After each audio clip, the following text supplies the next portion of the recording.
Bismillahirrahmanirrahim. Assalamualaikum warahmatullahi wabarakatuh.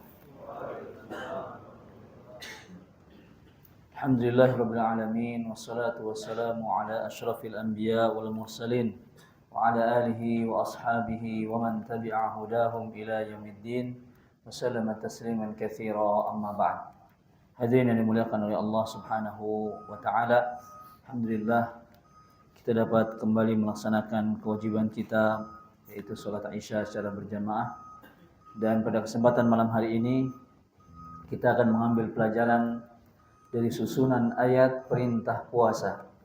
Allah Subhanahu wa taala berfirman di dalam Al-Qur'an dalam surah Al-Baqarah, "Ya ayyuhalladzina amanu kutiba 'alaikumus shiyam." Wahai orang-orang yang beriman, maka diwajibkan kepadamu berpuasa. Susunan ayat ini ketika Allah memerintahkan berpuasa, ya ayyuhalladzina amanu kutiba 'alaikumus shiyamu kama kutiba 'alal ladzina min qablikum la'allakum tattaqun. Yang pertama, Allah menginginkan kita menjadi orang yang bertakwa.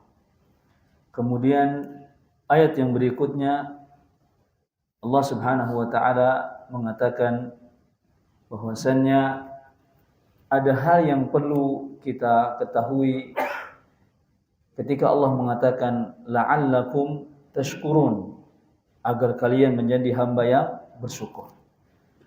Dari susunan ini kemudian datang ayat yang sepertinya tidak ada hubungan dengan puasa. Apa itu? Wa idza sa'alaka 'ibadi 'anni fa inni qarib.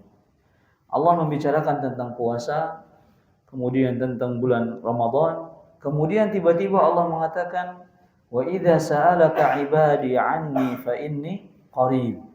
Ujibu da'watad da'i idza da'an falyastajibu li wal yu'minu bi la'allahum yarshudun. Setelah itu baru bicara puasa lagi. Hillalakum lailatas shiyami rafathu ila nisaikum sampai akhir. Di tengah-tengah ayat puasa Allah menyelipkan sebuah ayat yang berhubungan dengan doa. Wa idza sa'alaka 'ibadi 'anni fa inni qarib. Apabila hambaku bertanya tentang aku, maka katakanlah bahwa aku dekat. Ujibu da'watad da'i idza da'an, dan aku akan mengabulkan permintaan hamba-hambaku yang meminta. Falyastajibuli wal yu'minu bi, maka datanglah kepadaku dan beriman kepadaku la'allahum yarshudun, agar mereka mendapat petunjuk. Maka dari sini kita dapat mengambil pelajaran yang pertama, doa orang yang berpuasa itu apa? Mustajab. Kita masih ada sisa 4 hari atau 3 hari lagi di bulan Ramadan. Yang masih banyak wishlist-nya, silahkan dipanjatkan di hari-hari yang mulia ini. Pertanyaannya, Ustaz, kata Allah Subhanahu wa taala, "Falyastajibuli wal yu'minu bi, ujibu da'watad da'i idza da'an." Aku akan mengabulkan doa yang meminta. Saya udah doa 10 tahun enggak dikabul-kabulkan. Saya sudah doa, udah capek Ustaz doa terus. Kenapa belum nikah? Belum ada jodohnya. Doa Ustaz, enggak datang-datang. Maka apa kata Nabi SAW? Seseorang akan dikabulkan doa selama dia tidak mengatakan saya telah berdoa tapi tidak dikabulkan. Karena di dalam hadis Sa'id Al-Khudri radhiyallahu taala anhu kata Nabi SAW, seseorang akan dikabulkan doanya apabila doanya tidak memiliki 2 unsur. Yang pertama, memutuskan silaturahim. Karena memutuskan silaturahim, kita putus silaturahim dengan adik kita, paman kita, wak kita, atau saudara yang masih ada hubungan darah dengan kita. Kan banyak seperti itu. Gak diaku, betul tidak? Sudah gak nganggap saudara, itu tidak boleh. Memutuskan silaturahim. Atau doa yang berisi dosa.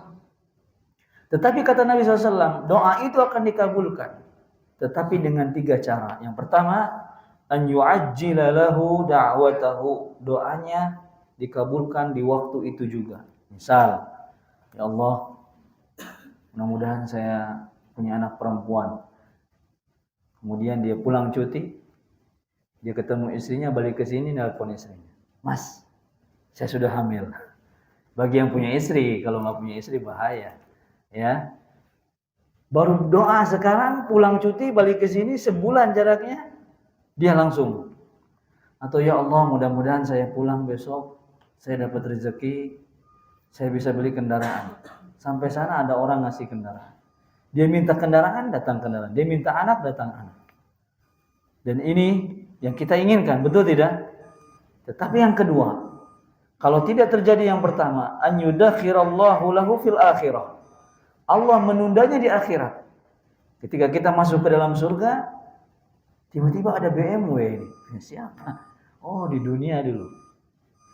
Pas lihat lagi, kok ada ayam ini? Oh, berarti di dunia dulu pernah minta ayam. Semua yang kita doa tidak ada di dunia, tapi semuanya di mana disediakan? Di akhirat kita datang, Masya Allah. Yang jomblo sampai akhir, yang nggak punya istri seumur hidupnya, tapi di dunia berdoa. Bidadari sudah berjajar, ahlan wa sahlan, silakan masuk. Ditunda di sana, mau? Atau mau di dunia? Ditunda di sana di akhirat. Kemudian yang ketiga, an yasrifa anhu su, Allah menjadikan doa yang pertama dikabulkan sesuai yang kita inginkan, yang kedua ditahan di akhirat, yang ketiga kata Nabi SAW, dihilangkan keburukan yang semisal. Kita minta, ya Allah, saya ingin misalnya umroh, sudah nabung, belum juga berangkat. Tetapi Allah berikan yang lain keselamatan. Orang lain kena banjir, rumah dia paling tinggi sendiri, nggak ada kena banjir. Orang lain kebakar rumahnya, dia nggak kebakar rumahnya. Orang lain jatuh terperosok ke jurang meninggal, dia masih hidup.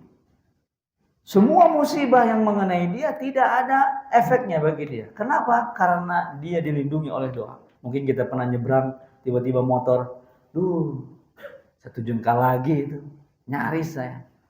Kalau kita kepleset misalnya, ini kalau jatuh kepala kena, mungkin saya sudah meninggal. Banyak kejadian-kejadian pertolongan Allah yang kita tidak minta, tapi Allah selamatkan. Maka dari tiga ini semuanya menguntungkan kita. Masalahnya adalah kita banyak berdoa atau tidak. Semua panjatkan kepada Allah, apa saja. Bahkan dahulu para pendahulu kita, para salaf, mereka tidak punya garam saja minta kepada Allah. Sendal capit putus, minta kepada Allah. Semua diminta kepada Allah. Nggak apa-apa kalau tidak dikabulkan semisal, bisa jadi Allah gantikan dengan yang lebih baik. Hadirin yang rahmati Allah Subhanahu wa taala. Kemudian di dalam berdoa, sering kita berdoa itu dalam keadaan susah, tapi tidak pernah berdoa dalam keadaan senang. THR sudah turun? Sudah turun belum THR?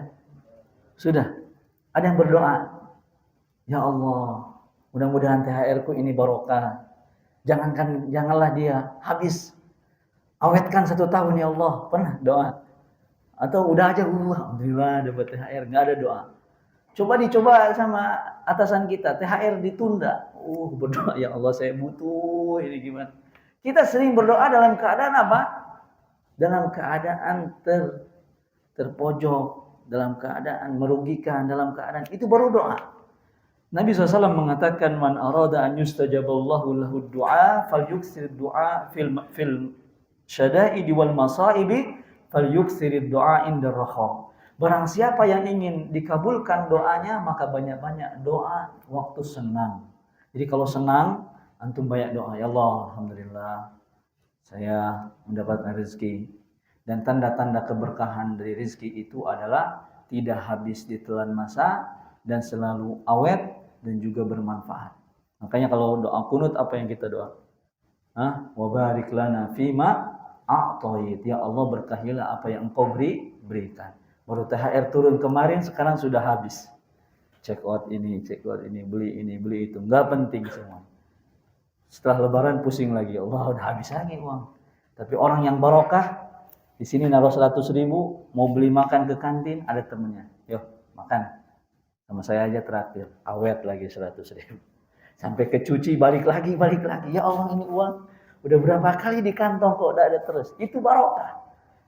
Jadi keberkahan rezeki itu tidak habis dalam hal-hal yang sia-sia. Maka mintalah keberkahan kepada Allah Subhanahu wa taala agar rezeki kita tidak habis dalam kemaksiatan, dalam kelalaian, tapi Allah berkah. Walaupun sedikit adanya, jika Allah berkahi maka akan lebih barokah. Semoga Allah mengabulkan doa-doa kita, doa-doa yang belum terkabulkan semoga Allah mempercepat doa tersebut Jikalaupun tidak, Allah gantikan dengan hal yang lebih baik karena Allah Maha tahu apa yang lebih baik bagi kita semua. Sallallahu ala nabiyina Muhammad wa akhiru da'wana alhamdulillahirabbil alamin.